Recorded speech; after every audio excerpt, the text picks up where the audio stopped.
आज हम लोग श्रीमद् गर्ग संहिता के गोलोक खंड के 8वां अध्याय के 12वें श्लोक से प्रारंभ करेंगे। पिछले वीडियोस में हमने 11वें श्लोक तक समाप्त कर दिया था, जिसमें हम देख रहे थे कि राधा रानी का प्राकट्य कैसे हुआ था। उन्होंने बताया था कि श्री कृष्ण ने श्री राधा रानी को कीर्तिदा मैया के गर्भ में डाला था और राधा रानी मध्याह्न के समय भाद्रपद के महीने में शुक्ल पक्ष की अष्टमी तिथि को सोमवार के दिन धरती पर प्रकट हुई थी। उनकी सुंदरता का वर्णन भी हमें मिलता है, जिसके पश्चात श्री रासरंगस्य विकास चंद्रिका दीपावलीर्या वृषभानु मंदिरे गोलोक चूड़ामणि कंठभूषणा ध्यात्वा पराम ताम भुवि पर्यटाम्यहम्। श्री राधा क्या है? रास की रंगस्थली को प्रकाशित करने वाली चंद्रिका, वृषभानु मंदिर की दीपावली, गोलोक चूड़ामणि श्री कृष्ण के कंठ की हारावली। मैं उन्हीं पराशक्ति का ध्यान करता हुआ भूतल पर विचरता रहता हूँ। अब यहाँ पर हमें पहले पता चला था कि जिनका दर्शन बहुत बड़े बड़े देवताओं के लिए भी दुर्लभ है, वो श्री राधा रानी वृषभानु जी के यहाँ पे प्रकट हुई गोप। और जब गोप ललनाएँ उन सब का लालन पालन करने लगी, तब सर्वसाधारण लोग उनका दर्शन कर पा रहे थे। यहाँ पर नारद जी कह रहे हैं कि श्री राधा रास की रंगस्थली की को प्रकाशित करने वाली चंद्रिका है, वृषभानु मंदिर की दीपावली है और गोलोक चूड़ामणि श्री कृष्ण के कंठ की हारावली हैं।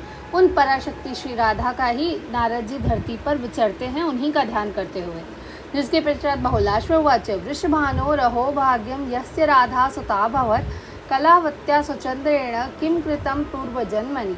राजा बहुलाश्व ने पूछा, मुने वृषभानु जी के बड़ा सौभाग्य अद्भुत है, अवर्णनीय है, क्योंकि उनके यहाँ श्री राधिका जी स्वयं पुत्री रूप में अवतीर्ण हुई। कलावती और सुचंद्र ने पूर्व जन्म में कौन सा पुण्य कर्म किया था, जिसके फलस्वरूप उन्हें यह सौभाग्य प्राप्त हुआ। तो कीर्तिदा मैया और वृषभानु जी पिछले जन्म में थे कलावती और सुचंद्र। तो यहाँ पे बहुलाश्व जी ये प्रश्न कर रहे हैं कि उन्होंने ऐसा कौन सा पुण्य किया था कि साक्षात श्री राधिका वृंदावनेश्वरी उनके यहाँ पर पुत्री रूप में आई। जिसपे श्री नारद उवाच नृगपुत्रो महाभागः सुचंद्रो नृपतीश्वरः चक्रवर्ती हरेरंशो बभूवातीव सुंदरः पितॄणां मानसी कन्यास्तस्त्रो अभूवन मनोहरः कलावती रत्नमाला मेनका नाम दामतः। अब श्री नारद जी कहते हैं, राजन राजराजेश्वर महाभाग सुचंद्र राजा नृग के पुत्र थे। परम सुंदर सुचंद्र चक्रवर्ती नरेश थे। उन्हें साक्षात भगवान का अंश माना जाता है। पूर्व काल में अर्यमान प्रभृति पितरों के यहाँ 3 मानसी कन्याएं उत्पन्न हुई थी। वे सभी परम सुंदरी थी। उनके नाम थे कलावती, रत्नमाला और मेनका। अब नारद जी यहाँ पर बता रहे हैं कि क्या हुआ था। तो उन्होंने कहा कि जो महाराज सुचंद्र थे वो नृग के पुत्र थे, महाराजा नृग के पुत्र थे और वो एक चक्रवर्ती नरेश थे। उन्हें भगवान का अंश माना जाता है। पूर्व काल में अर्यमा प्रभृति पितरों के यहाँ पे 3 मानसी कन्याएं आई जो परम सुंदरी थी, कलावती, रत्नमाला और मेनका।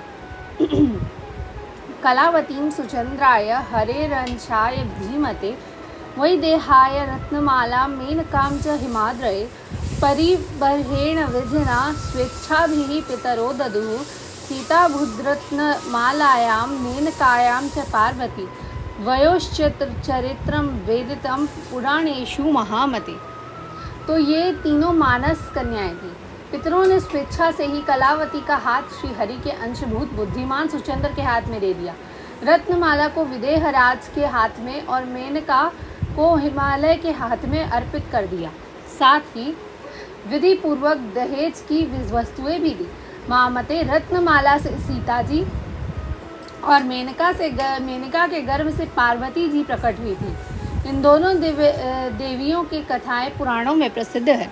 तो ये जो तीनों मानसी कन्याएं थी, इनमें से सबसे पहले कलावती का हाथ जो श्रीहरि के अंशभूत बुद्धिमान सुचंद्र हैं, पितरों ने उन्हीं के हाथ में दे दिया। रत्नमाला का विवाह हुआ विदेहराज से, जो कि जनक जी का ही एक नाम है, और हिमालय के साथ हुआ था विवाह मेनका का। रत्नमाला से सीता जी हुई, मेनका से पार्वती जी हुई। इन दोनों देवियों की कथाएं पुराणों में बहुत प्रसिद्ध है।